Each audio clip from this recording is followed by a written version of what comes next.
G'day everyone, Matt from Overland Travellers. In this video I thought I'd do a really quick bit of mid-trip maintenance and sort of what I do during a trip just to make sure the car is all good. If you want to travel to the remote parts of Australia, it's crucial to have a basic understanding of your vehicle and its components, having the basics in spares and also doing mid-trip maintenance, which I'll be showing you in this video. We're currently in Alice Springs at the caravan park, so it's a really good opportunity to get any extra supplies or any extra parts that I need. I just want to preface this by saying I'm not a particularly handy person with cars. I'm not like a mechanic or, someone who's really switched on with this kind of stuff. When we first started traveling in the Hilux, I was barely, I knew how to do an oil change and real basics, but beyond that, I didn't really know. So let's just run through what I do. And then I'd love for you to comment below and tell me some of your tips and tricks, because I want this to be a learning experience for everyone. So jump down in the comments, see what everyone else has said, throw your own 2 cents in if you've got any good tips and tricks, and let's get stuck in. Okay, so please like this video because I've just spent a heap of time getting all the spares out from around the troopy. It's taken me a while, so I hope you appreciate getting them all out. All right, first up, we've got our tool roll here. This is from Atlas 46, really good quality, American-made tool roll. The tools I have inside, now I try to advocate for good gear on this channel, but these are just my original tools I've had since the Hilux days, and these are the Kings, the old Adventure Kings tools. They do them in like a kit specifically for cars, and it's a good kit, and it's lasted me. I haven't had to replace it, so I've just been using that. Also in here I've got MIDI fuses. I've got a few MIDI fuses throughout the car. All right, moving on down the line. Fuses, just general blade fuses, got a heap of those. Terrain tamer bearing kit. This is for the rear bearing. I've actually got to go into town and pick up the front bearing. Really important to have. These are axle studs with cone washers. So again, really important. If you snap your studs, you can replace it with these cone washers. Everything's in there. That's from Terrain Tamer as well. I've got a heap of fuel filters. I've got 2 different kinds of fuel filters, so I have spares for both of those. Now this one here, I actually got a few questions about this one. Adrian got me onto this. He actually gave me this. Thanks, Adrian. Now this here, I'm just going to read out Adrian's message for what it actually is, because I was just like, oh, it's just a big fuse. All right, so it's a fusible link. It blows from incorrect jump starts, short circuits, or faults in the charging system.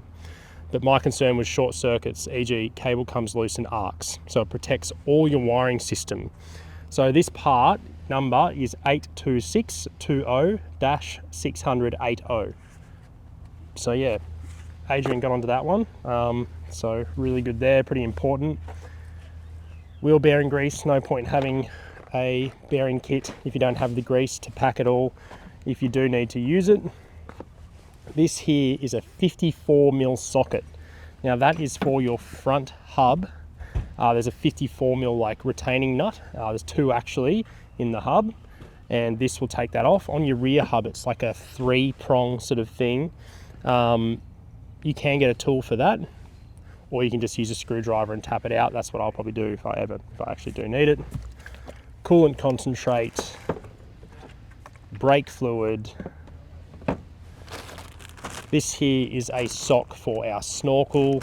And then I've just got air filter oil, so if we're in really dusty convoys or dusty conditions, I will pop this on the front of the snorkel, and a little bit of this oil. You don't need much, just on the front of the element, and that's just going to keep your filter a bit freer of dust.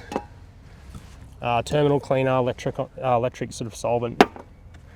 Fuel doctor, if you're way out in the sticks, or if you think you might have got bad dirty fuel, that's really handy to have just to chuck in. It sort of neutralizes bad fuel. It's actually really good stuff. We've used it before on Adrian's 70, and it sorted the issue out, so that was good. Belt, you need a couple of belts. Radiator hoses, I don't have any, but that's probably a good thing to have.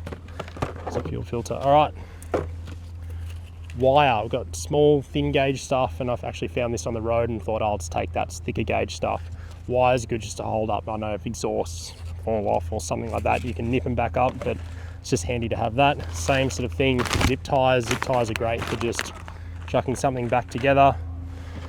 This here is a ARB tyre repair kit. We've had a few tyre repair kits, and there's lots of little cheapy ones. The ARB one is by far and away the best kit. Spend the money, get this. Look at the tools, they're metal, really good quality. You're not gonna break those. It's just gonna last you forever. Comes with all your little bits and pieces and comes in a nice, neat box. So highly recommend the ARB tyre repair kit. And here, set of jumper cables. It's funny, you tend to use these on other people. I got this set after someone helped me on the road when my battery went flat and I didn't have jumper cables and he used his own. So I was like, I'm gonna get my own just in case I need to help someone, and I have in the past. So yeah, that's pretty much everything that we have in the car. We also have an air filter, a spare air filter that I can get out as well. But this is gonna get you out of pretty much most troubles, I would say. If you've got some things that you'd like to add to this kit, chuck them in the comments below. I do need to go to the shop, so I want to get some JB Weld just to repair anything like, you know, tanks, fuel tanks. Fingers crossed I don't do a fuel tank again. You can get stuff to repair radiators, like stop leak as well. That's probably good to have. This car is newer, so I'm confident that stuff's not going to happen, but you know, famous last words. In the older cars, having all that stop leak and all those kind of little repairing sort of things is really good to have. But yeah. What else? T-Rex tape, actually. T-Rex tape is really, really strong tape. You can get some waterproof stuff. So probably go into town, grab that bearing and some JB Weld, but yeah, that's my kit. And I do have other fluids as well. I've got a little bit of engine oil, and I think I might go into town and get a little bit of gear oil just for my diffs as well. First things first, I'm just going to check the air filter. It's super important. You should be checking it when you're on the road anyway, but this one I want to check in particular because this is the nano cell from Ryco, and they've had a few batch issues where the filter medium has been separating from the frame. So I'd really want to check that and just make sure it's all good.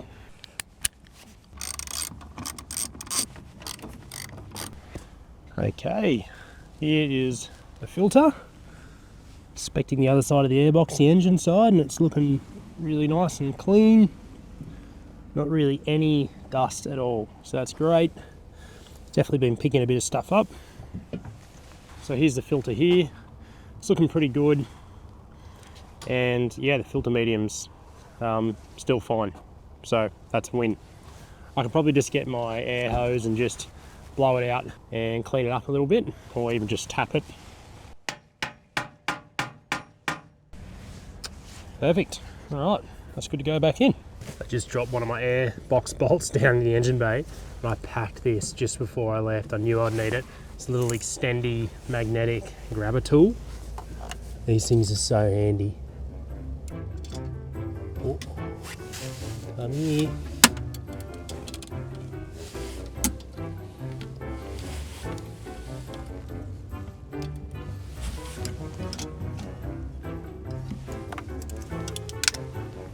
Gotta go a different angle.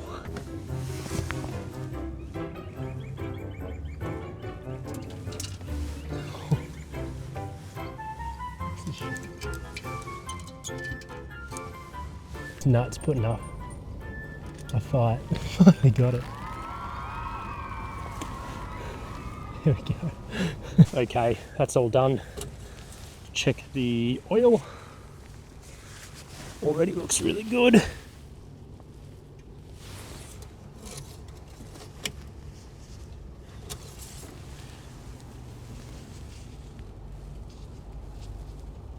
Yeah, that's perfect. One really good thing to have for when you're working on cars is sort of like a drop sheet like this. This is actually multifunctional for Holly and I. This is our shower screen floor. It's a C-gear mat.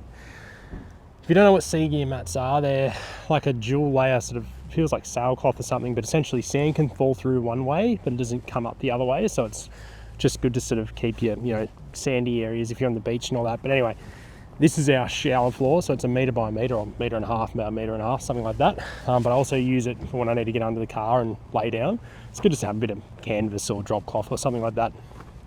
All right, I'm gonna get underneath.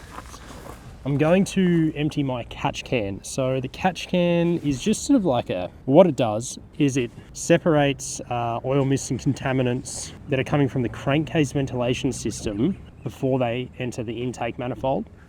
That's a bit of gibberish, but I'm pretty sure that's right. Correct me if I'm wrong down in the comments, but pretty much it's just a bit of a preventative maintenance sort of thing. that's fitted as an aftermarket accessory to these vehicles that I got done. Just keeps your intake manifold nice and clean and stops it getting like built up with carbon and gunk. Problem is the oil vapor and that, it builds up. There's a filter in the catch can and then there's a little drainage hole, but obviously you don't want oil dripping out all over the place all the time. So yeah, there's this little bolt and a little sort of drainage plug that I've got. Problem is if you don't do it, it will back up and it can cause all sorts of damage, worse than if you didn't have a catch can at all. So it's good just to keep on top of that and keep emptying it. So I've just got a little receptacle for the oil. This is off beetroot dip that we had in the fridge. It's the only container that I had spare. So I'll chuck a bit of oil in it and then we won't be eating that. Let's have a look.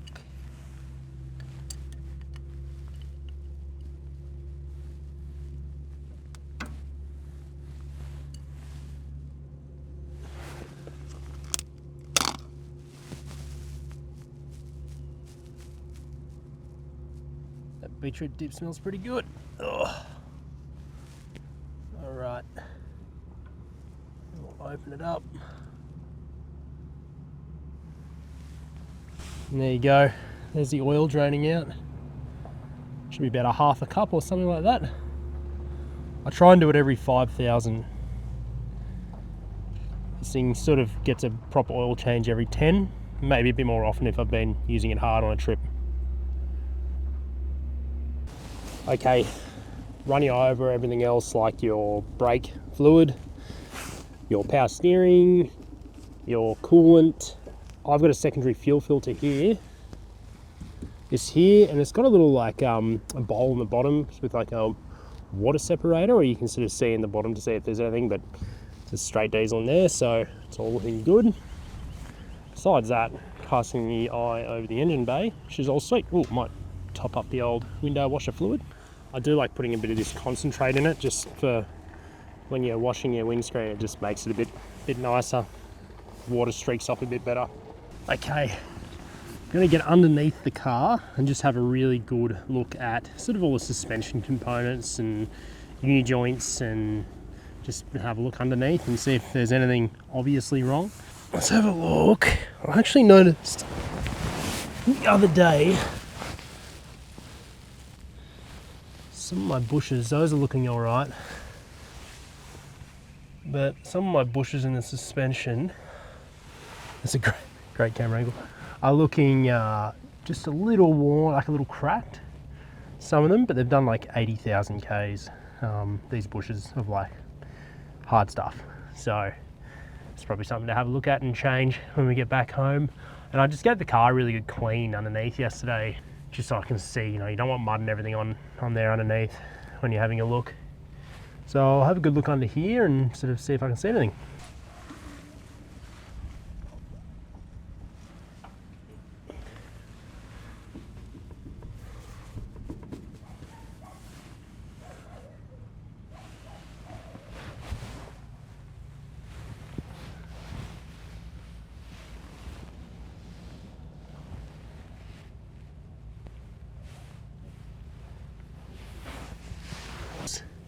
Just starting to look a little old, but they're pretty good, eh?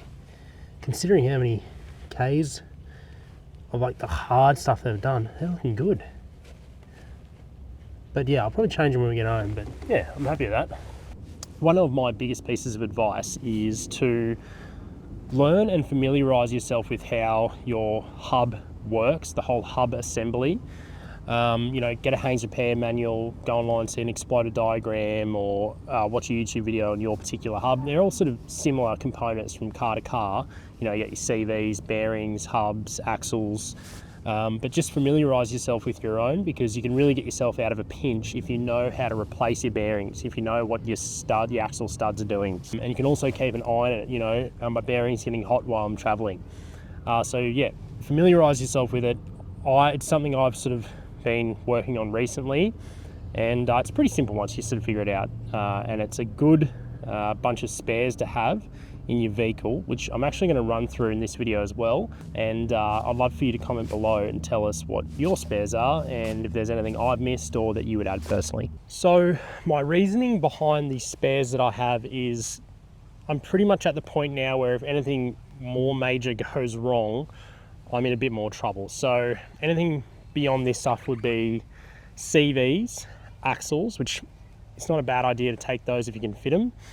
70s, horrible for alternators, but we don't have that issue because we've got a rapid power brushless alternator, and it's the brushes in the electric motors that get caught up with gunk, and that's how they fail. So rapid power do a brushless, they also do a fully sealed unit, so they're worth looking at.